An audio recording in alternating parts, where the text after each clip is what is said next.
Welcome to another edition of GT Podcast with Aaron Garrett, Brandon Tyler, and I am happy to have our good friend Dan Deleon on with us today. Welcome, man. Thank you, guys. Glad you're here. Pleasure to have been invited to be part of the number two. So Yeah, I'm excited. Don't know if I need to be excited or nervous, but I'm ready to go. Definitely not nervous. It's definitely not a thing to get nervous about. Yeah, so Dan is the general manager of Gene Messer Ford. He is a partner of everything we do with coffee and cars. Jumps in wholeheartedly. We have third Saturday of the month from 8 to 10 over at his dealership. A little get together. But Dan, tell us a little bit about yourself, where you're from, kind of what got you where you are. Awesome. So my actual first name is something you may not know is Danilo. Danilo is my real name. I go by Dan. So that makes every time I'm trying to tag you on Instagram, I'm like, what is it? Yeah, a little tricky, you know. But I'm from Guatemala, born and raised. It's one of those things that the reason why I'm here, just jump into that. I was born, of course, in Guatemala, and blessed with the fact that basically I was born with dual citizenship. So I had that blessing, and growing up, I always had the dream of spreading my wings and seeing what the future was going to bring. And later on in life, I had an opportunity to come here to the U.S. I came to visit my sister that had gotten married recently. After my brother graduated from university in Dallas, they moved to Lubbock, and I came to Lubbock, Texas, man. And let me tell you, Guatemala is a third world country. I have very humble beginnings. Was born with, in a small family group. My mom, my two sisters. My dad sadly passed away when I was 3, but anyways, tough start, but we all have one, I'm pretty sure, or have some stories to share about that. But anyways, I came to Guatemala, from Guatemala to the U.S. and loved Lubbock, Texas, believe it or not. Awesome. Lubbock was something like, I don't know, it was just the wow factor is like, man, there's no traffic in this place. And it's like, I could get anywhere within 5 minutes, that was actually pretty cool. So I came to vacation with my mother, and like I said, I love the place. How old were you when you first? Oh my God, that's 15 years ago, man. So 21 years old. Okay. And that was your first time coming to the U.S. I had been in the U.S. once when I was a young kid, and at 18 I went to California to visit some relatives, but I was there just for about 2-3 weeks and then went back. But I was shocked with the place, and stayed here for a little bit over a month, and just went back. And I'm like, you know what? I was blessed of basically having dual citizenship, and I said, man, I can make the decision. So it's time for change. And I sold my little car that I had at the time. Came over a month later to live on my sister's couch, and the day after I moved to Lubbock, I went to interview. I was ready to go. Got my suit, my resume, my pen, and I went to Burger King. Believe it or not, I had a connection there. So, hey, no, I can get a job. So, anyways, I went to the Burger King on University and the Loop across the Volkswagen dealership. And I walked in, man, and the guy didn't give me a time of the day to interview. So, probably he was a little intimidating. This young guy, what the hell is he doing here, But anyways, I was turned down immediately. So I was very excited. I was like, man, I can't even get a job at a Burger King. So keep in mind, my English is choppy, but it was a little choppy back then. But as I was walking out, I see it across the street. It says now hiring at the Volkswagen store. So here I'm thinking, I sold cars in Guatemala for 2 days, and the brand that I loved to sell the most was VW. So maybe this is meant to happen. So the people that I was with, they took me over there and interviewed with this guy. Man, he said, I know another Guatemalan, and if you have the same work ethic, I'll hire you on the spot. So I said, that person is my brother-in-law, and as a matter of fact, I think that we share the same values. And he said, okay, well, you're hired. So shortly after that, I got to start working there. Man, I showed up the first few days the first few months with my dictionary, but I was That's so awesome. I had zero rapport with football, sports, university, nothing. I mean, you name it, anything Yeah, nothing to to build have some common common ground. ground, zero. But I can tell you that I was very dedicated into the product knowledge. I love cars, and that's always been my passion, right? So, So you started as a salesman. I started as a salesperson, and I was very blessed to get the hang of it very quickly. And later on through my career at VW, I climbed the ladder, right, from sales, internet sales, finance, finance manager, finance director, new car manager, used car manager, and GSM, and then I became the general manager in the end. But a lot of hard work. Took 12 years to get there, but That's honestly unbelievable, man. Like I mean, that's just 12 years from barely being able to speak English to now running one of the largest dealerships in our area, or the largest. You're right there at it. thank you. You know, and I felt like it was important to share because sometimes, you know, when we see people or we know the cool cars and whatnot, you only see what's happening now, right? You don't see what has happened before, and especially coming from a third world country, I think it's important to. You never know who you're going to inspire. You never know who you're going to touch someone or whatnot. But I relate to a lot of people just on being myself and being passionate about cars. So I can talk cars for days, right? So this shows just an hour, right? Yeah. Just making sure. but yeah, so it's been a blessing. After my tenure there at Volkswagen, I was able to take on more responsibility, and I went to the Ford store, and I have been there for almost 3 years now. So That's crazy. What a cool story. Yeah, you said something there. It reminds me of a picture I've seen where somebody sees success as that guy got lucky, and it's a picture of like an iceberg, and it's like all you're seeing is this piece. You're not seeing the all the years that went in. That's below the surface now that you don't. And you're right. People just tend to think about where we're at now and not the work that it took to get there. very true. Showing up with a dictionary, man, to be a salesman, that's not a lot of people do that. That's really cool. I was probably about 100 pounds lighter too. Car business gets you Long hours, man. long hours, man. Lose your hair and all that, but it's passion, right? Yeah, Yeah. absolutely. That's cool. Well, being at the Ford store, I think you probably know where this question's going. Where's my Bronco? Man, I knew you were going to ask me that, so I prepared myself. It's still in Somewhere. Thought I was going to have a more precise answer, but no, it's same status. Man, I know we walked every step of the way on your Bronco order, and when they first came out, and making sure that it was built a certain way, had these options and whatnot, and it's been a ride with the new model. I think Ford has done a great job, of course, with the vehicle itself, and the process. Everything was just strategized the right way. Had great execution, but COVID happened, right?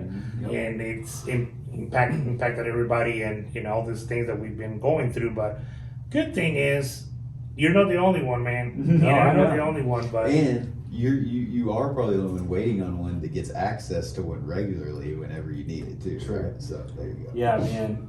Yesterday, Dan gave me the opportunity. We had some snow and stuff, and gave me the opportunity to go drive one and take it for the day and have a little fun. So what was that, a Big Ben? Yeah, two-door. Mhm. Two-door Big Ben, where mine's a Wild Track, so a little bit different setup. But if mine is anything like that, dude, I am pumped. It That's just a cool lit the car. fire underneath me even more to like. Is yours a two-door or four-door? Two-door. Dude, that looks Yeah. so cool moving. Yeah. I mean, it's just, I love it. And it's so capable. It pretty much to do it all. I had an opportunity to go to Horseshoe Bay to Oh, yeah. do that Yeah. Bronco experience, and for sure that's something that you're gonna have to try there and just Yeah. open it back up. And I can't wait to hear the stories of how you're gonna drive it, and hopefully they don't kick you out of the course. No, they will. If there's anybody I know that get kicked out of a course, it's Right. that guy. Yeah, Lee McClure's going in May, and he thought we should. He was like, "Man, we should go together." So Did he Lee- just got did his. he get last- one? Yeah, he got it last week. Very cool. What color did you get? Area 51. Yeah. So Is it's that blue, like grayish kinda blue color? yeah. So he came up here and let me take it around the block, and he's like, "Man, I just want to thank you. I wouldn't have done this if you didn't post Tease that, it. and yeah. So he ordered his after mine, and still came in soon. I was gonna say, there's probably it's something to do with the option package. Yeah, and the 100%. delay on I mean, it. it's the 2-door and the Wild Track, and I'm in like a Wild Track Facebook group, and everybody's posting the same stuff, you know. And so it's some people get them, some people are just so. Aaron is very special, you know, so that's okay. You know, he has a very particular requirement when it comes to specs, and I think it's fair that you wait for what you Yeah, want, man. You that's know, it. Yeah, it's been a great journey. It'll be Yeah, worth for it, sure. it'll be worth it. And Ford's been awesome. Like, it's sending little goodies every now and then. I've got my desk calendar sitting on my Right. on there, and the flags, and You know, the bag, and you've been sharing kind of that process with me. It's actually really impressive. I mean, the little stuff they sent you, the updates that you get. I mean, I don't know that I've ever built a vehicle, so I don't. But that doesn't. I mean, that seems like some really, really cued in marketing. I guess Right. it's really cool. yeah. Is that normal? Has that really always been that? It good? is not. I think that part of that, of course, is to keep the customers happy. But whenever you start emotionalizing more with the process, you become more understanding. So I don't think that they're just buying time. It's just simply, you know, improving the experience, and this should be the way of doing things going forward. Even if it's not just like a brand, even for myself or leadership, the experience is all about, you know, that's where the ownership starts, right? That's where you know, regardless of what car you like, you may love your car even more because you know that you enjoy the journey a lot more, you know? Well, I'm sorry if I'm going to deviate, but I'm No. curious. So, I mean, I think you just hit it on the head. That all the stuff we experienced with COVID and all the challenges has transformed lots of different industries, right? And so, you know, this experience, like you just said, it's something that's been implemented because of the times. And that's not the only area of challenges in the car industry right now, right? I mean, what other things do you think moving forward are going to be significantly impacted and changed indefinitely? I mean, we've got obviously the supply issues and things, so there's that there. I mean, do you see that getting back to where it was, or do you think we always stay in this kind of new era? It looks like this is going to be the path going forward, with without naming too many manufacturers. I think that Ford has led the planning of reducing the amount of vehicles that are going to be produced per year and transforming into ordering. There's a more order-based, you know, That way, or, yeah, you know, the way you're starting sales. to see the new companies do it. So we have evolved a lot with within our company and with Ford to transition to online sales and making sure that everything is transparent, because ultimately I feel like the experience is what they're moving towards, improving communication and getting you emotionally involved with the brand. Mm-hmm. So let's say if Ford reduces 40% of the bills they're going to have, and of course you're not going to have as many of the dealership to pick from, but what happens is that now you can order vehicles and they're getting here ideally, you know, within 6 to 8 weeks. So that is very quickly for a manufacturer, and actually, as a matter of fact, you know, all of our F-150s are going through that transition right now, where you know you talk about just waiting for 2 months for the vehicle that you really like. So they're It's getting not- rid of the spec inventory, Mhm. so they're not just going to do speculative builds. So by reducing that, they'll be able to fulfill orders Right, quicker. and for example, with the F-150, you had over 120 configurations on the truck. Now you're gonna get to pick between 20, 30. So that simplifies it, allows for the parts to be available always, all the time. You know, it's just an easier process. Isn't it great? I mean, I know COVID had a lot to do with it, and just troubleshooting, figuring out the challenges. But I mean, that's the way Tesla's done it from the Mhm. onset. I mean, they don't have a dealership with cars on a lot that I've ever seen. I mean, every place that I've ever gotten the most information has always been like in malls, you know, and it's Right. people are sitting there ordering their car in a mall, and so it makes sense. I mean, they can learn stuff from the old guys, but the old guys can look at the new guys too. Right, and when you start scaling things and the power of the brand and the resources, and it's a worldwide company too, I think it's just going to be something great for the end consumer ultimately. So your outlook is bright. Absolutely, You're like, yeah. cool. I like it. We can talk electric cars, but maybe we can talk about No. that later. We're talking about gas motors right now. Being in sales for so long, I thought of something that's kind of always not perplexed me, but I just find it weird that You're gonna ask him to sell some tin, are you? No. Okay. Oh, thank God. sell me this. Like, why? I feel like so many car salesmen are just that. I guess that's it. They're just salesmen. Like they're not car guys, and it's just a little, I don't know, oddball thing. I would think got you would a be couple perspectives on that. devoted to the product you're selling, or I mean, a lot of them are knowledgeable, but why do you think they're not like us? You know, like, Why does the car industry not bring more car guys into right? it? Yeah. I got an idea. I think that just, of course, we can talk about the salesman stigma. We can talk about, culture, different age groups. But I think that over the years, what I can kind of narrow it down to answer your question is, a lot of people are more driven to provide customer service, regardless of what industry it is, and the thinking between I can or I can't do that. And a lot of people that have the perception that the car business has been good or it's always been good, always seem to, hey, why don't you go sell cars? So they don't know the why, but whenever they get to work at a particular place, if this employer provides sales idea on customer service and you have this particular sets of skills, you're gonna make it. And I feel like then those employees end up becoming fans of the process of the customer service, and they just see the product, right? Versus if you get somebody like me, I don't care where I work, as long as it has cars involved, I'm gonna be there, Yeah. So the passion is with just different things, but I think it's a good question. I don't know if that. Yeah, I like that. Another observation, and this is something that I just learned over years, but and it may be very different in your dealership. I'm sure you teach a lot of this stuff, but guys in the car industry typically don't treat it themselves with the professionalism that it needs, in the sense of you just show up and you're selling the up that's in front of you. And I know your dealership does a really good job on the back end of making sure there's follow-up and client retention, but the salesmen themselves, if they would just implement some of the simplest things that we do, like in the CRM world, and then making sure we stay in constant contact and we're keeping our, like, I can't imagine the volume that a lot of these sales guys, I mean, you got guys have done this, around Lubbock, there's some 20, 25-year salesmen, and they have done incredible, but all of them that I've spoken to, they all say they just wish they would have paid attention to that earlier. Yeah, and I think I can follow on that a little bit. I had the opportunity to work at a small dealership and then a big dealership. I'm talking about 34 employees versus 134 overnight, and see the culture shock. And I think that a lot of times and this can be applied to any other business, if you have a small operation, you value and you are on top of your game when you work at a small store. You know that you're going to have a limited amount of customers, versus going to a bigger place that the customers continue to come in because of the brand or the history that we've had, and being the name for so long. But there's always the expectation that you have to fulfill.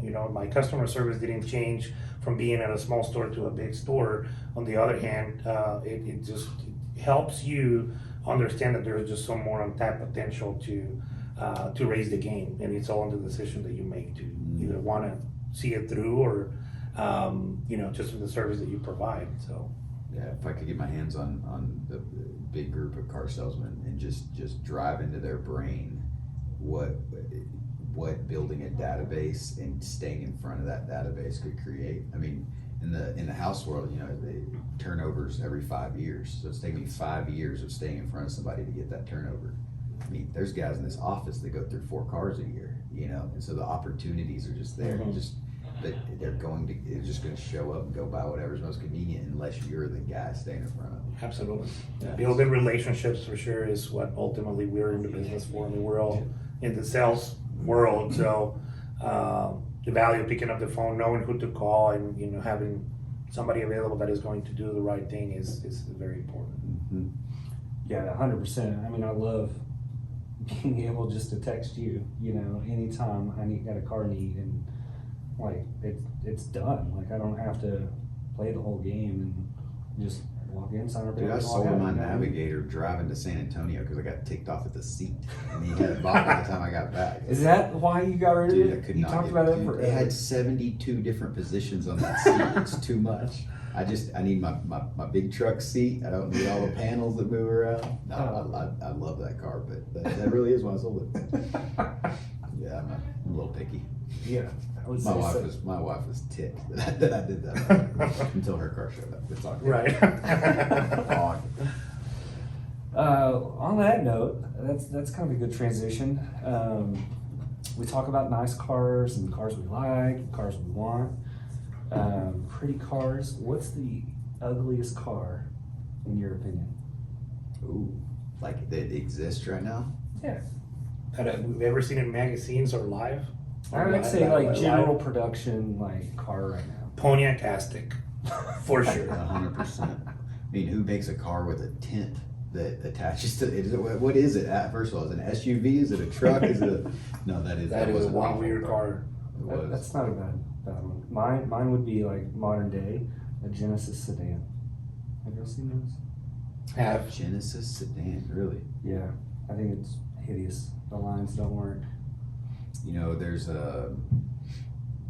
I'm gonna get slayed on this one, but Priuses are awful.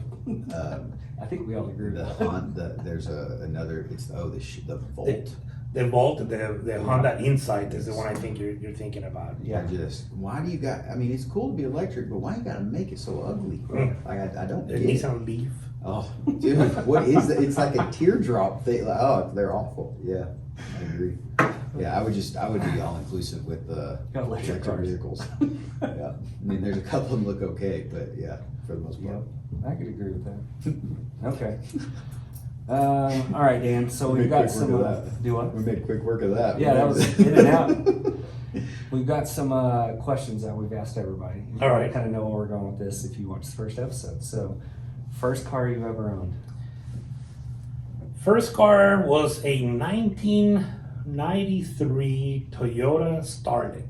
So this is back home, of course. Yeah. They didn't bring that car to the U.S., but think of a 90s Corolla, Yeah. 2-door, hatchback. That was my sister's car, by the way. I wrecked it, and I got hit. I did not, I really got hit, but it's okay. It's been a couple of days in the hospital, but I was young, and I wasn't speeding. The car was not fast. It had a 1 liter 4-cylinder motor. Believe me, couldn't speed, Yeah, is what you you're couldn't saying. not speed. But after that, so yeah, that's the first car. Okay. But it evolved after he got wrecked. I put some little spoiler and a hood with the opening, and fenders are wider. So that was a race car, right? Same motor. But The 1 liter, right? But it looked a lot fast. cooler. 5 horsepower for every little mile, right? Right, that's Yeah. right. That's right. Okay. What Starlet? Yeah, Toyota Starlet. Starlet. I think I remember racing one of those on the old Gran Turismo. Right, Like, yeah. yeah, had everything on it. You've had a lot of cool stuff since I've known you. GTRs, and I mean that's kind of R8. yeah, the R8. That was a fun one. What is the favorite car you've ever owned? My favorite car, believe it or not, was a 1984 Volkswagen Golf. So this car was immaculate. I used to be a forum junkie, okay? Of course, I was all Volkswagen, right? I mean, I was just so into the brand. I still am, but I happened to find this one in this forum, and it was in Seattle. This guy had started a project from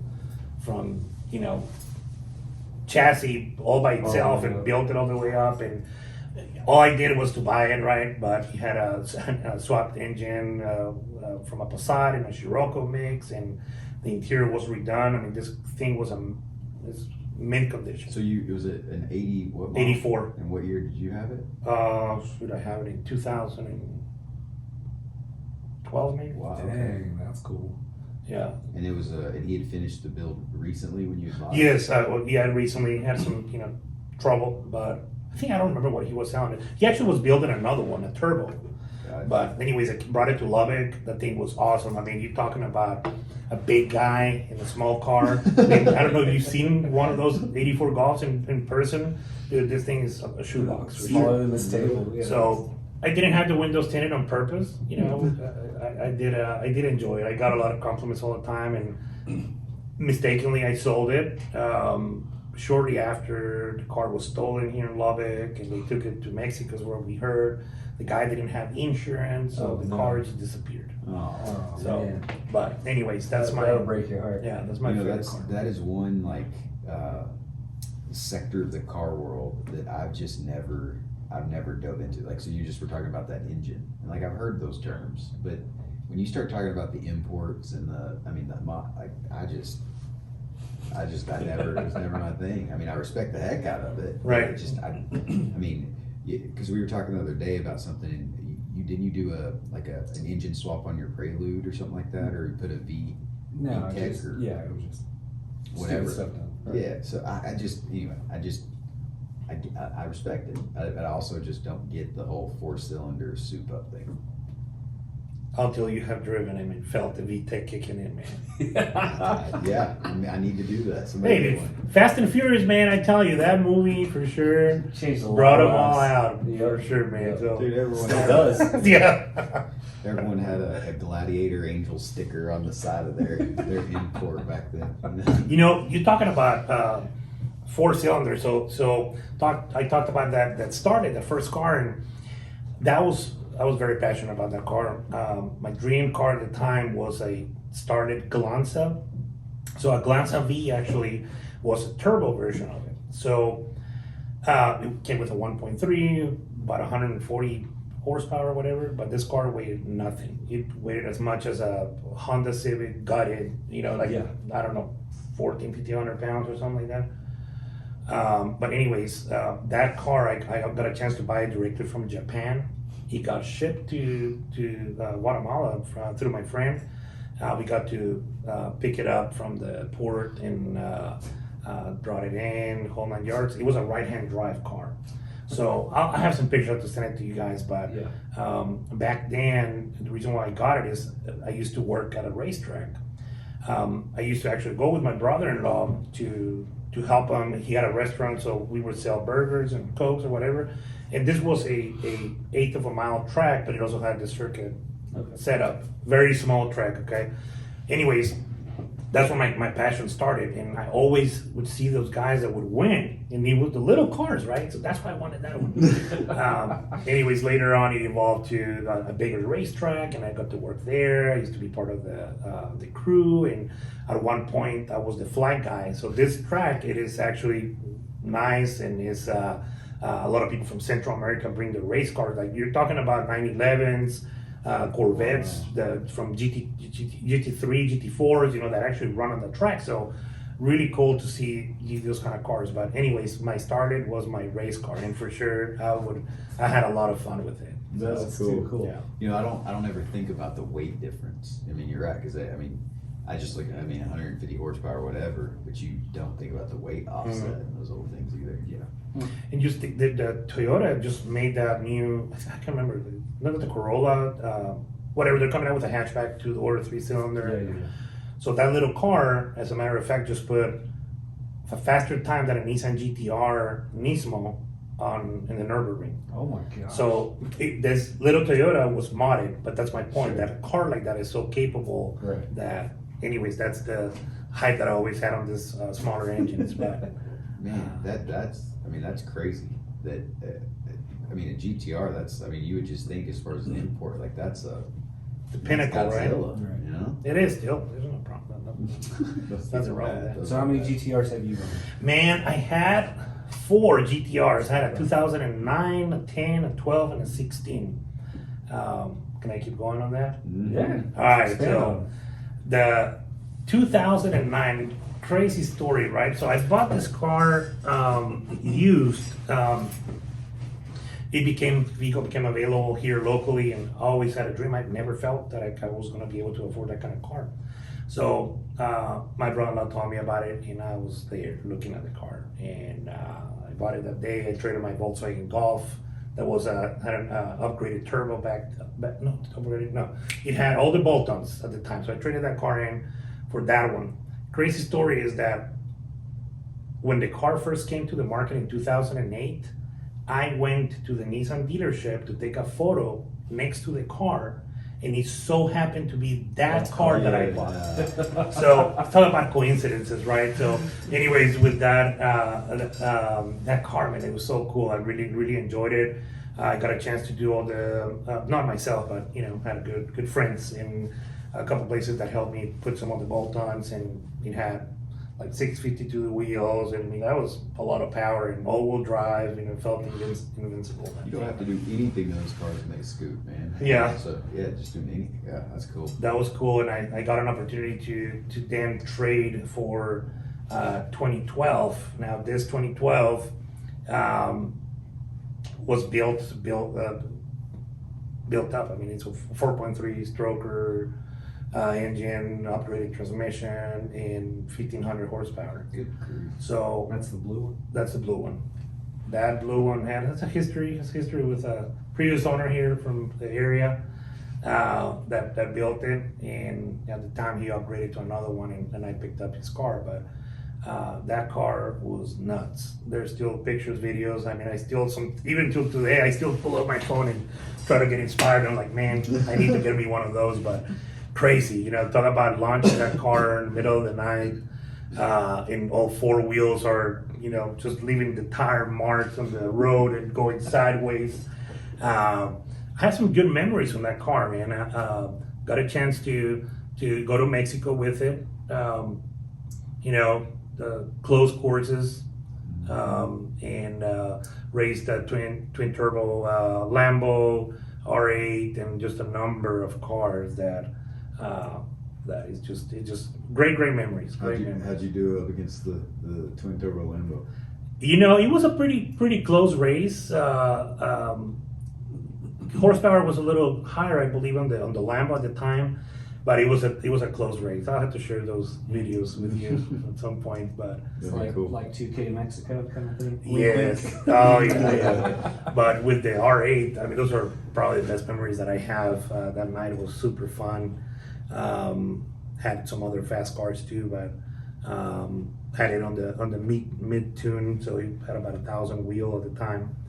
And I mean, you're talking about hitting the car, punching it at that, those speeds and whatnot is just very thrilling. And Thrilling, scary, all the above. Yeah. Makes you feel alive. then after that car, it gave me a little bit of trouble. Had blew up a couple of times. Blew a differential, issues with the timing. I took it actually to Texas 2K. I was going to run it, and while we were doing the test and tune outside of the event, car broke down. So I never got a chance to run it, but it was very capable car that was on the 8s on the quarter mile. So talk about Was it streetable? I mean, was it Yeah. pretty Oh, easy yeah. to? and he had that car had the nastiest transmission because it just whines. It's just like a GT car, race car. So it was nuts. It just I think the people that I got a chance to give taking a test drive, they all remember that. I mean, every time it's like, man, that car was so cool, and it really was. But Nothing like 1,500 horsepower Yeah. on the chest, man. Golly. and I got rid of that one. At the time afterwards, I got a Golf Stage 3, so that one did have an upgraded turbo. That's That when was- I had the M5, wasn't Yeah. Oh, yeah. We had some good times with those cars too. Little car, capable, man. 4-banger. Here we go. But that was fun. I really enjoyed it. And then, man, I had RS6, a bunch of Volkswagens. Then I got another GTR, the 2010 immaculate low mileage car. Then I traded for a 2016, and after the 2016, I got a chance to buy my dream car at the time. That R8. It was a number car, and I made 999. Really cool, rear-wheel drive. The only downside is that the car wasn't very fast. it? Well, compared to a The 1,500 perception horsepower of speed GTR. really changes on you because Yeah. there was no satisfaction. Till today, until actually I got the Mustang, that gives me the thrills. But the R8, it was cool. It was a little sketchy too. Sometimes, we went on that run to where was it? Marfa. Yeah, Marfa, the Marfa run. Oh, that was an amazing. It That was an man. amazing That was trip. a lot of fun. Yeah, I know I'm not liked have good memories from that because I busted your windshield, but. Dude, if you got to pay to play sometimes, I mean, that's Yeah. what it is. I remember that we were going the speed limit, right? And there was another guy. We thought that we were going a little hair over the speed limit, and all of a sudden this guy had this like G-Wagon or something. No, he wasn't a G-Wagon. It was like a. It was like a sedan. Yeah, it was a Like an sedan. AMG or something. Yeah. Man, this guy just passed us like at least 50 miles over where we were going, and we were going already fast. It wasn't me. No, boy, Aaron wasn't there that time. Man, and this guy just sprayed us with hundreds of little rocks. I mean, we were moving, and he wasn't even with us. He saw us, I guess. Anyway, he comes in trying to pass a line of us, and I mean, we're trucking coming into a turn, and the turn had like a median, and the median obviously doesn't ever get driven on. It's flat, wasn't like a curb or anything. So he comes through that to get back over and just sprays. Yeah, that wasn't fun. He definitely. His graveside on the road. He ended up. He broke down. Flats. Yeah, he ended he up with was- flats and on the side of the road, and no one stopped. He starts spraying gravel on people. He got Yeah. his then. So Yeah, but it's all good. You got it fixed. Back in business. yeah. So you mentioned the Mustang, current car. Yeah, we got to Let's talk about that. So the Mustang, man.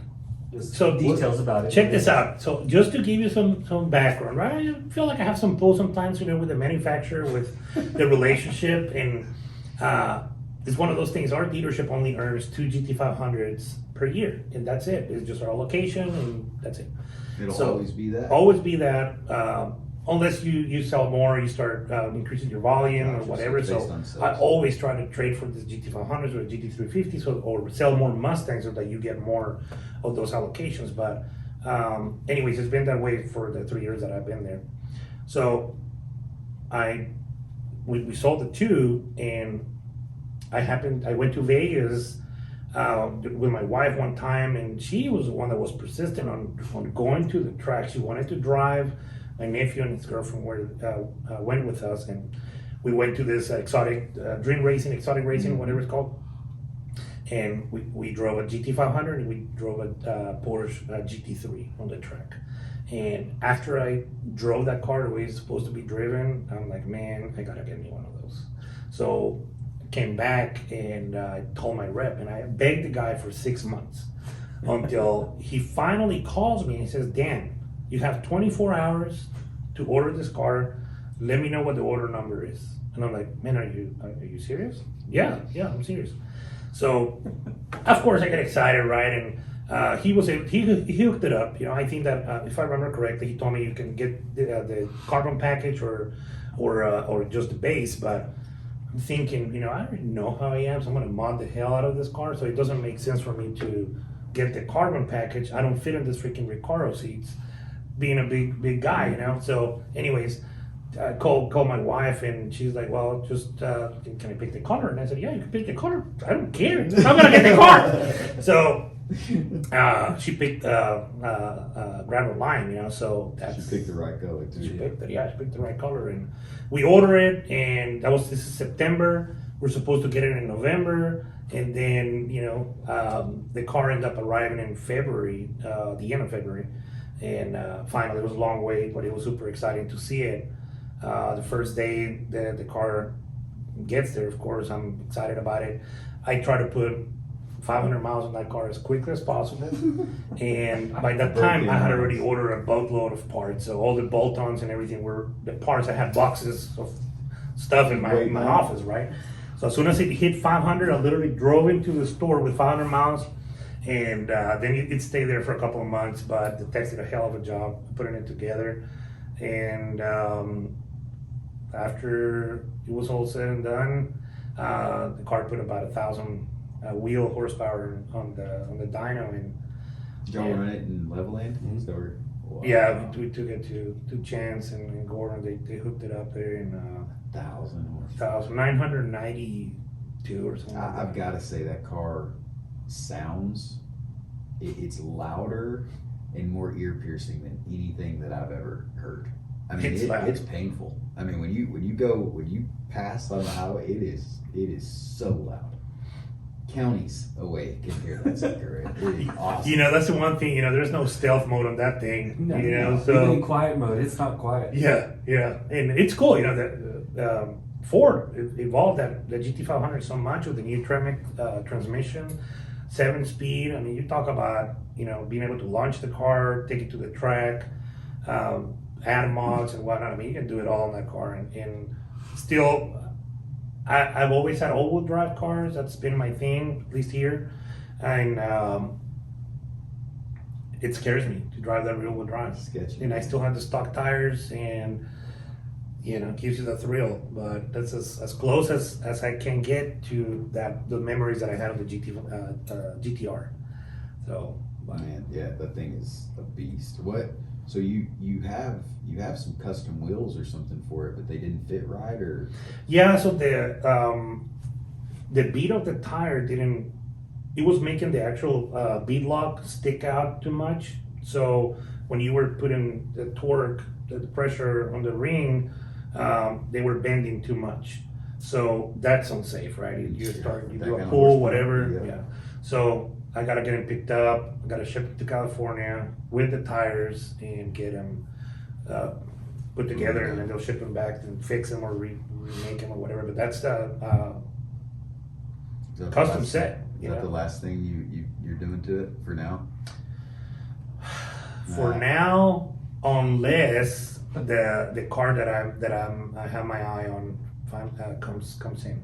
Uh-oh. So let's go. What's next? All right, so He told me I'll save this for the podcast. Yeah, Tell me what he's got going you know, on. I've always been an all-wheel drive guy. You know, over the years, people talk smack on like, man, you know how to drive rear-wheel drive. You know, I like all-wheel drive. You know, Okay, so what do you think? What's all-wheel drive?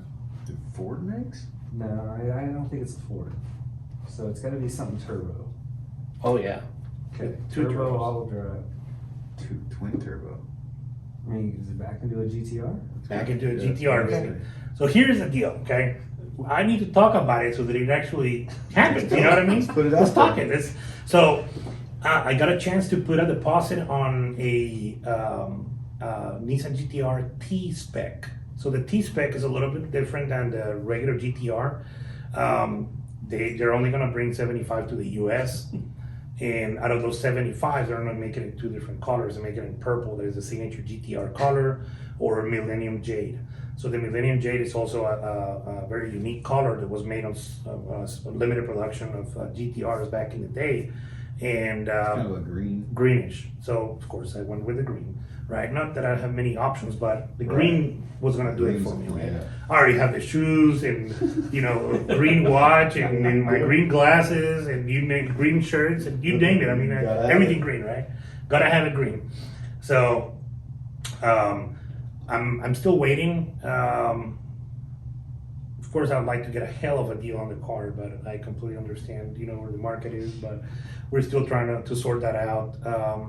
But just getting a car that is one of 38 is the last production of that GTR. That model, gas Nissan has said that it's likely that they're going to implement the mini motor and go hybrid. Hell no, man. I mean, that's going to build a lot of value in this car. So I'm really looking forward to seeing it. And I embrace the driving the car. I don't like him to sit and collect dust. That was my next thing. Is like, are you gonna drive this thing? Because that sounds like something that could One get is 75. Yeah. Green seats, one of 38. Yeah. So green seats, gold wheels, a lot of golden interior accents. I mean, it's really cool. Car is really cool. Of Yeah. course, What's the estimated delivery date of it? March. I got the VIN yesterday. Wow. That was cool to see. And the ETA March 17. And you're gonna add to, or you're gonna sell the Mustang? I'm gonna add to. That's the plan. I just can't get rid of that Mustang. I may sell it at one point, but it was just so hard to get that it's It kind of sad to looks see so it. good. See it go. I've never been a Mustang guy, and I love that car. That Yeah. thing looks incredible. Thank you. So And you didn't order, so all the carbon fiber, because it's got carbon fiber splitter or no, it's just black. it's black. Yeah, it's black. The interior is carbon fiber on the Mustang. Yeah, that's Yeah. Mustang. I love it. Yeah. Now the GTR will have a carbon fiber spoiler. I'm excited about that and some other little things. But I'm gonna have to look that up, man. I didn't even. The Heard about T-spec. it. Yeah, that's awesome. That's really cool. I'm really excited about it, especially the fact that I get to jump back into GTRs. And I've been passionate about them, and I get to show it around. I mean, that's just you get the enjoyment of the things that you have whenever you share it with others. Yeah. You share your passion, and Dude, I've seen you doing that with kids, with adults, with whoever. Same thing with you, and that's what it's all about. The essence of who you are is basically the gift of giving. And sharing. So Something Aaron and I talked about quite a bit on our first episode was how the car community and the passion of cars has led to those types of opportunities.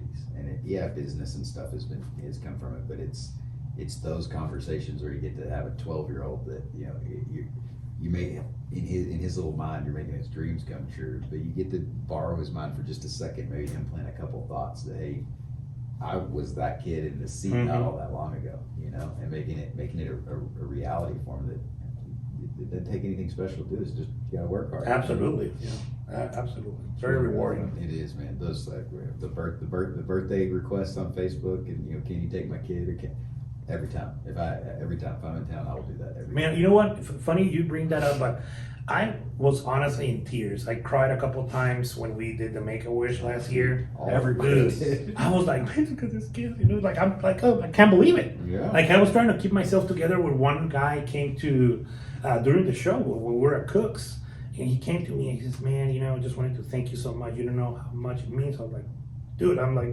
thank you. Yeah.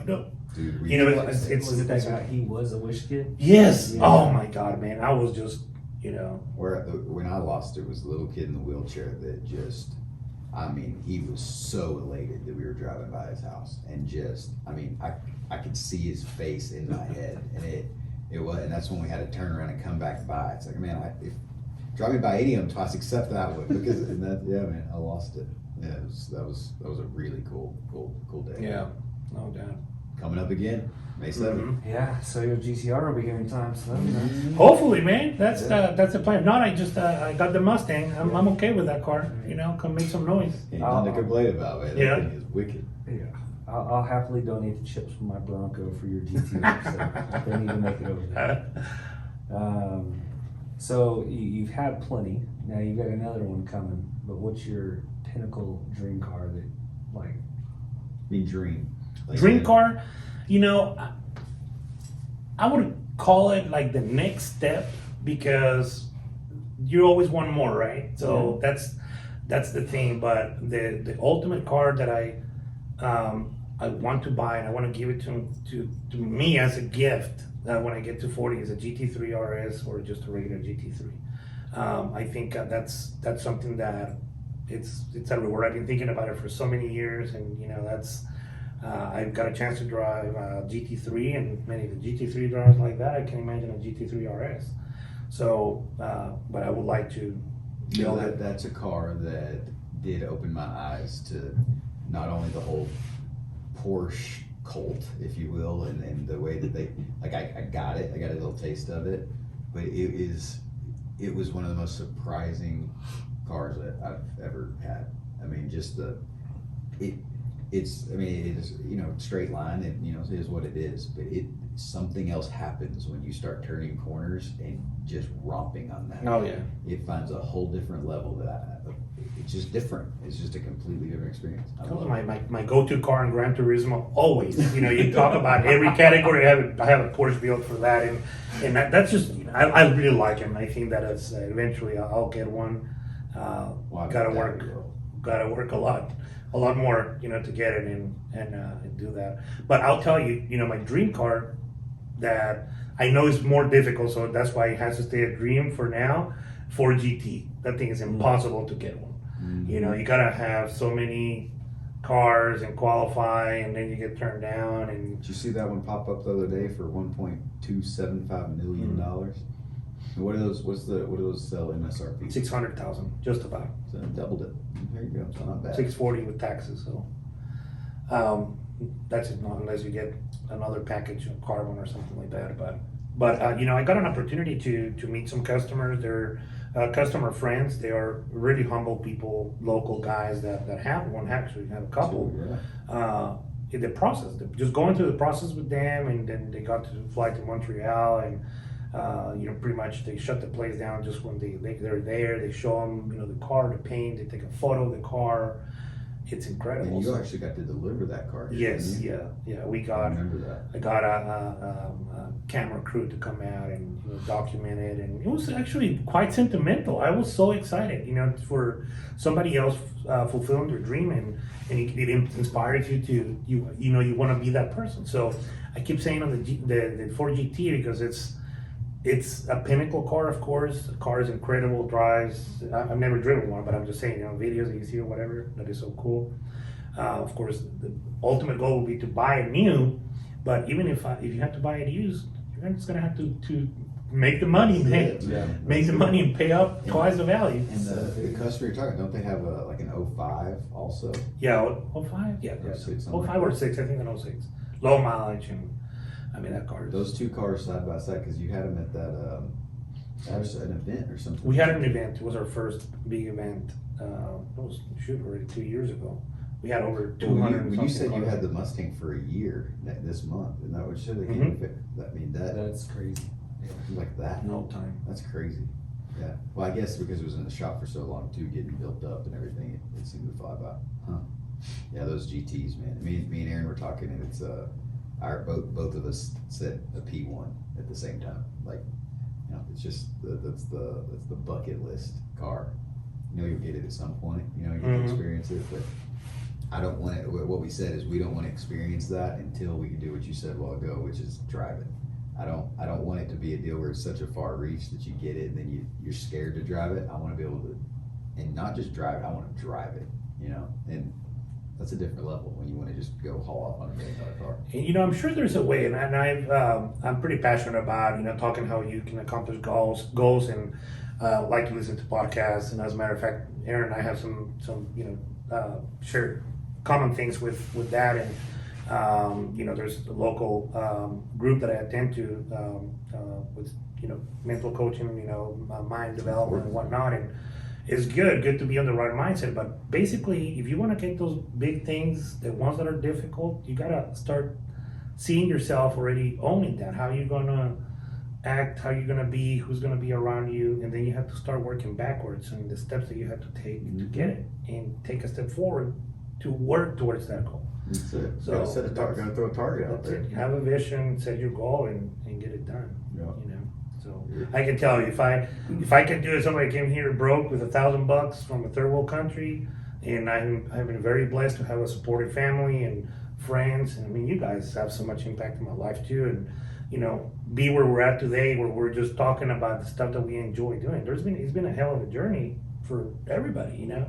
So that's the fulfilling part of doing something like this. Dude, what you've accomplished in 12 years. I mean, not only is your English phenomenal. I mean, that's crazy. Yeah, when you 12 walked years out old. of Burger King, did you think that you had been like general manager of one of the largest dealerships in the area? No, you know? Like, definitely not. I always saw it in places so intimidating, man. So, but he was good. You know, always You ever been. go back to eat at that Burger King? I'll tell you that I haven't. But I've probably been to that place 3 times or 4 times in 15 years. Well, you ended up working across the street there for, you said, what, 10, 12 years you were at Volkswagen or something? Yeah. That's good. That's Oh, directly across the I was street. pissed at the Burger King, man. I had to smell the goddamn smell, excuse my language, every day at noon with the freaking burgers, man. I'm like, The here you charcoal go, sucker. smell.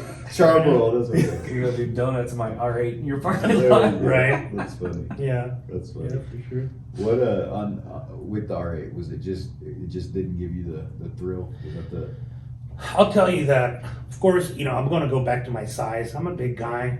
Surprisingly, I fit very well in that car. Enjoyed it.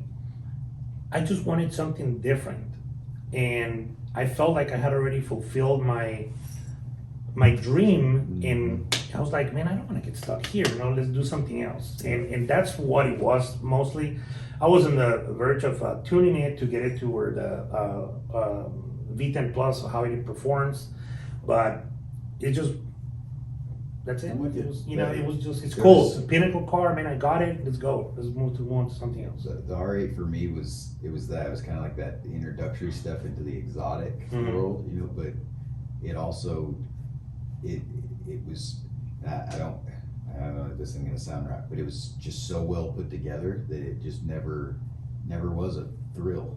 Yeah. You know, I mean, You put it in quiet mode, man, that it's- thing drives yeah. like a freaking A3 or A4, That was so my, quiet. that was my problem with it. I don't want to be able to get a normal experience when I'm in whatever it is I'm trying to get a thrill out of. And that, I mean, we talked about it last time. It's why I still have the green car. It still scares the jeebies out of me. Right. And whenever it stops scaring me, then I know, you know, you gotta find something else. But that thing still scares the G's out of me for sure.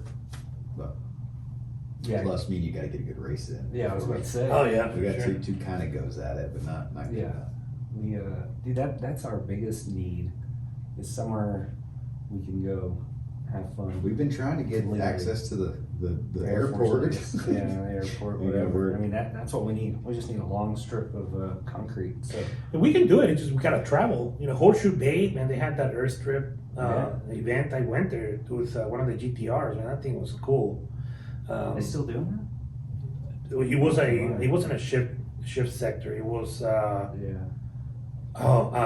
Wanna Go Fast event. I don't know what happened, but something happened with that company or whatever, but we need to chase them and just go do our own thing and have fun with us, not competing to win. Well, maybe we can. I haven't seen anything from Squadra in quite some time. Are they far back up? No, there was an incident with the guy, so, we need to find another group. Another group or? Another group. I think our rallies have gone pretty well. We just, Oh, yeah. I mean, it's to do that right. None of us three have the time to put True. that.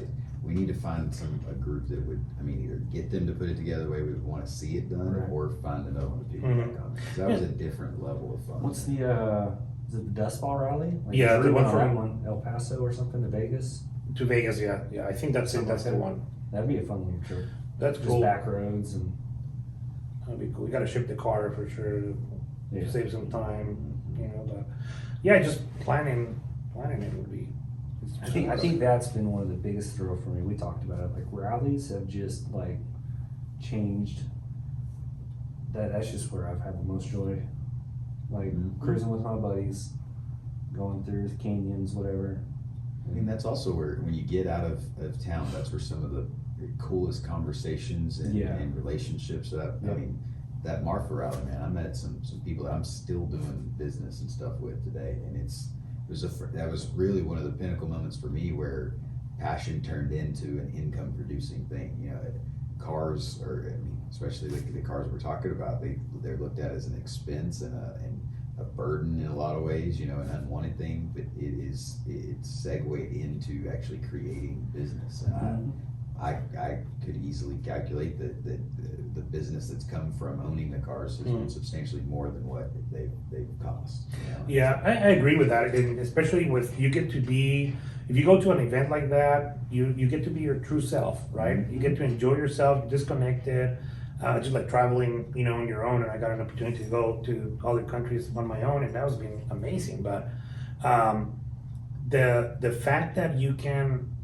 be at ease, you immediately get on the same frequency as a lot of people that you know are there with you. Maybe not particularly the same, you know, financial side, but just on the same, you know, You just have frequency, a same common mindset. ground. There's common ground. Mhm. You're both there for the same thing, and so you automatically got something to start a conversation. Yeah, I think that's just the value of relationships and nurturing them, definitely. So. Mhm. Yeah, that was such fun. Even if we don't get with a big group, we should go do that drive again. Mhm. I mean, through Oh, Big yeah. Bend and Amazing. Marfa. That was Yeah. awesome. Yeah, I've kind of been playing around with little trips down that way. That'd be something fun just to. I mean, I trailered all the way into into Marfa and then unloaded from there. But it'd be a fun drive. Yeah. I still have the map and the I do too. It's under the seat of the McLaren. I pulled up the other day. But I also can't remember the app that. Oh, it's I got Navi QC or something. We like No, that. we need to figure that out, because that's. They marked every pothole. Oh, Hey, wow. slow down here. It was a. It's a the pain, time. but it's Yeah. worth it. $20, Yeah. whatever. It was really, That's really that's the part of it. You gotta go drive that before you plan a trip, you know? I mean, I was a little hesitant playing at one Amarillo, because because it had been a year since I took that road. And so I was like, who knows what this could be, but it worked out okay. So, especially coming back. On that note, car trips. So you're talking about the rallies. I know you've been to SEMA. Like, what's like the best little trip? Epic trip around cars that you've done. Oh my God! Don't ask me this question, man. It's difficult. Well, SEMA was cool. It's cool every year, of course.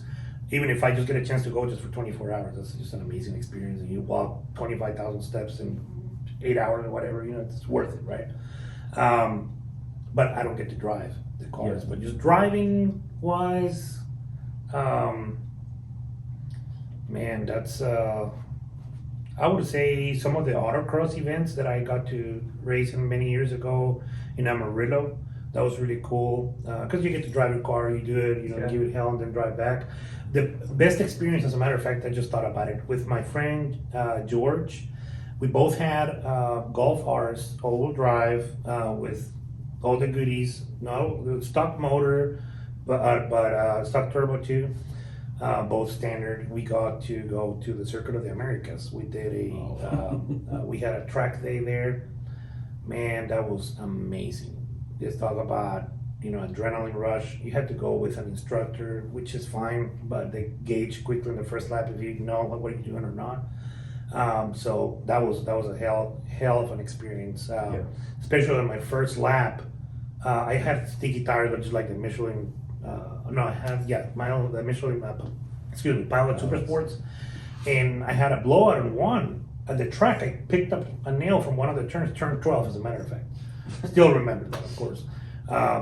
Anyways, I get to the pits, and I'm like, well, I can put my stock tire or this other tires, right? But anyways, I didn't have one. Long story short, another guy that had another Volkswagen Golf let me borrow his slick. Okay, so I had 3 Michelin Pilot Super Sports and the slick, and I still managed to have a great time. We were very close. I'm not gonna say if I had a faster time, but I may have, than my friend. We were faster than some Porsches. There was a 911 that we were faster. The guy was giving a hell, but he wasn't a turbo, of course. Just some other cars that were getting out of the way because they wouldn't expect that little four-door four-cylinder car would do it. But. Those things, it just baffles me. It just baffles me. Have you ever done any like NASCAR events? Yes, that was cool. Loud. It is, man. Yeah, I got a chance to. I got invited to go to one of those VIP deals upstairs, right? And my wife and I were there. Got to meet some of the drivers, and it was a sponsored event. I mean, it was cool as hell. 20 laps into it, man. I'm sitting there. I fell asleep for like 50 laps. And I thought the thing was over. And they're like, sir, there's still like another 100. I'm like, oh my God. So that was my experience. I don't love NASCAR. So once we went down to the pits, that was really cool. We got to experience that a little bit better. That was awesome. Some other cool stories that I have with track events. When I worked at this racetrack, that was very, very thrilling because you get to see the cars, hear them. I'll have to show you some videos so you see how it is. But back then they had bunch of cool fast cars. They had Subaru Cup, so they had 25 Subaru STIs just with an intake upgrade, and the rest of the cars were stock. So you're talking about 25 cars, bumping all the time. That was really cool. That'd be awesome. They had just different categories and whatnot, but it was really cool. Is that track still in Guatemala? Yeah, oh, for sure. It's a great track. I got to not race professionally, let's call it, but I did get a chance to play with an S2000 there.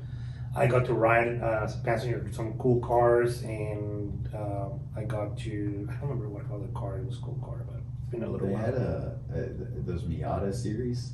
Right. I mean, a buddy of mine races, he lives out in Austin, and he's got 2 little racing Miatas, and I mean, at first I was like, but when you start thinking about it, it'd be really, really fun. I mean, because they're all very equivalent cars that you're racing against. Mm-hmm. I mean, those little Miatas are and they're nimble, you know? Yeah. Could be pretty fun. I mean, kind of like a real life Mario Kart, you know? Just get out there and get after it. I'll tell you the category that I like the most of kind of racing cars, GT3, and especially the Porsches. I went to an F1 race in Montreal. That week was epic. I went by myself, and 3 days of just talking to people, putting yourself out there. People that just were speaking French, the way, and you're like trying to communicate, figure out, what the hell am I doing here? Drinking, partying. Yeah. That was fun. I got to be really close to the action of the cars. That's back in the day when the engines actually were loud. Right, Yeah. But the Porsches that ran that day, man, that thing just inspired me. I think this happened 10 years ago. So that's when I started putting my eyes on that. But cool things. The LA Auto Show is really cool. Oh, I've done that. Man, that thing is amazing. All these Yeah. high dollar cars are really, really cool. I've never been or seen November. that, I don't think. Really? Yeah. Huh. I still haven't done SEMA. Yeah, I haven't either. Given away tickets to SEMA. We've Right. been I around. haven't I've either. never been there. Need to do that. Because it's November, right? Yes, October, November. Yeah. You been to Barrett Jackson? I haven't. Have you? I haven't. This guy. We talked about doing that, and somebody had to go have a baby. But Yeah. Gotta go to this. What's more like a private event at Pebble Beach, where they do all these classic car Concourse. shows. Oh man, the amount of cars that show up there, it's amazing. That's another bucket list. Yeah. Pebble Beach, Elegance, the SEMA. I mean, I do want to get on an F1 track at some point, and I mean, regardless whether that's a ride along or doing a race or something, I think that'd be we'll really do okay. So then we need to get the map out because like they've got the BMW track day at Coda, which I've done. Well, then they had the McLaren event there as well. So like those are two opportunities that we could just jump in a car and Man, you find me an opportunity to go drive somebody else's car on a Mhm. track like that. Yeah, I'm exactly. in. I am Yeah, in. it's dude, the that's it. BMW track day is one of the funnest things I've ever done. Really? Yeah. And it That was was, it was like $250. Now it's $500, which is still like Yeah, get to go that's- beat up on. I mean, you're doing more than $500 worth of damage on the car that day, yeah, for sure. especially you. Yes. That But, was fun. I got to do I got to drive a NASCAR in Oh, one of wow. those driving schools, and man, to your point, how loud they are. And there's no speedometer in those. I mean, there's a big old fat tack. And you got 4 That's gears. it. That's it. And I got out of that. And I if somebody would have made me swear to it, I'd have told them I was going near 200 miles an hour. I barely topped 135. But it's so loud and the incline is so steep and it's so sketchy. It just feels so much faster, but it is work. I mean, it is. Yeah. Those guys are in incredible shape. Have you seen what they're doing That this weekend, NASCAR? It's at the LA Coliseum. They paved it like the Rose Bowl. They paved it, and they're having a NASCAR event there. Wow. With the next gen NASCAR. It's this weekend. Like if you've seen the pictures, I don't even know how they're gonna do the pits. Like there's just a bunch of little You spaces. said but that's there's not a big. No, it's That's gonna be going to crazy. be constantly. They're not even straightaway. That's going to be a No, constant. it's turn. just a circle. So Interesting. yeah, I'm kind of anxious to see what that looks like. Is that an actual it's a scoring event? I don't know. But, well, see, that's what's weird. I was wondering that last night because Daytona 500 is always the big first win of the year, Mhm. which So it's probably just something So, to launch the new. the new next gen car Oh, with they changed. sequential transmissions. And, Wow. yeah, Interesting. yeah, kind of going a little more modern instead of all redneck. When that YouTube show came out, F1, Oh, that completely changed the way I look at racing and watch racing now too. I mean, I never was an F1 guy until, honestly, that's the only show I've ever watched every episode of ever. I feel like in the next couple of weeks the new season's supposed to launch. So for like last year, it's going to be that's going to be interesting. it is going to be. There's going to be a race in Miami too. Oh, That's going to be sold out, so expensive, Yeah. but we worth giving it a shot. We tried to get signed on the early Like they're going to do it sign on the up. streets. Or- Yeah, it goes Yeah, to it's a street race. Miami. Yeah. So I even mean, if it's not it's that, early in the season though. I feel like it's Mhm. like March. I think or it's May. something. May. That'd be tough for me to make. I'm going to, like, as soon as tickets come up, I'm going to Austin. Like, I keep saying that, But I told Dania this year, like as soon as tickets launch, we gotta buy them. To F1 or to track day? F1. Yeah, let's go. We gotta go. We gotta go to them. It's fun. I went to the first 4 years and then I skipped. Yeah. Let's do this trip together. We'll just get a bunch of tickets and we'll. Right. That'd be awesome. As soon as they launch, we just need to buy a bunch. And I know people will go. Mm-hmm. Drive down there. All One of the Mhm. one of the coolest things that I've ever experienced is we were on a cruise in Europe and we ported an hour away from Monte Carlo, and I just always wanted to go to Monte Carlo. Everyone on the ship advised me not to do this. I was like, I'm not gonna get this close to it and not go. And then come to find out they were having a vintage F1 race on the streets. So Wow. I mean, literally, I'm running back down the dock as our ship is. I mean, they're holding the ship for me, but there was some rule where they had to get it off of the like out of the dock at a certain time or something. Literally, I'm the last person to jump on the boat, but I made it. Got to see the race. Got to see Monte Carlo. I've never seen so many exotic cars. Just, How cool. Oh, yeah. That's a bucket list. That's for a me. bucket list, The yeah, F1 ultimate Monte Carlo. trip. Yeah. Cool. Yeah. You know, you say that on Europe, and it just reminds me of a story. And I should have made this my primary best car story ever. So my nephew Diego and I went to Barcelona. We had a trip to Barcelona, and then we were gonna go to Italy. Went to watch a soccer game, and then we went to Italy, and we did the Vatican. I mean, we're trying to find different things to do. We end up going to Modena, where the Ferrari factory is at. So we got to see the factory, we walked through the museum, we got to see an F40 and 50 and you name it. I have pictures and pictures and pictures of that stuff. They had I think it's the FF, I don't remember now, but got to see a lot of cool cars. But as we were leaving, of course, we see the cars and how fast they are, how cool they sound. Man, I want to drive one, right? So of course, conveniently, there is a Ferrari rental place right out there. And course. I'm like, man, my nephew's, I think he was 17 or 18 at the time. And I said, hey, let's rent some Ferraris. So we rented 2 Ferraris. Mine was a At this point, you're the 458. coolest uncle on earth, I'm sure. Oh, yeah. Golly. Yeah, it was a 458. I forget what the trim is, the one that has the lines that go through. 458 something. Italia? Yeah, Italia. Okay, forgot. So and he got one, just a regular one, right? Mm-hmm. So we both had instructors, and these guys are full blown Italian, right? So I'm speaking Spanish, not English. I was able to communicate with them better in Spanish. So we both get in the cars, and I'm in a different country. I don't care, right? There's no speed limit. I can talk about it, right? So we start driving, and this guy asked me what my experience level was with driving fast cars, and I said, well, I feel it's pretty good, right? He's like, okay, we'll try this turn and try this deal. And these are the streets in Modena that are this wide, okay? So the guy felt comfortable, so he let off the buttons or whatever to shut you down. And he says, go. I said, sure, sounds good. Man, I was screaming out. I'll tag you guys on the Instagram video, but I was going $150 at least through a 2-lane street with vineyards just passing on my side like this. Man, that thing was really cool. Then we started getting into traffic, and the guys started getting a little scared. Like, hey, slow down, and we were passing through cars, but. Wasn't a little bit irresponsible, but it was one of those things. The guy encouraged me, and I said, "Okay, sounds good." You don't have to ask me twice. Yeah, for sure. It's like somebody Driving a Ferrari in Italy. Yeah, that was cool, and I got to do it with my nephew. Of course, that was something that stuck with him, and I think his passion for cars has grown since that experience too. You put that in a kid at 18, put him in a Ferrari and let him drive it. I mean, there's no way he's not gonna be getting hit by the bug. That's really cool. That was really cool.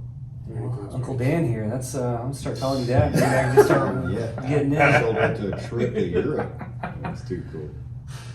Well, Dan, it's been awesome. I think I've enjoyed having you. I'm glad you were able to make some time and come join us. And It kind of sucks though that it takes us sitting down for a podcast for me to learn all this cool stuff about you, man. I mean, I love hanging out with you and getting to do all the car stuff, but I enjoy enjoyed getting to learn where you came from and your story. It was really cool. Thanks, man. Same with you.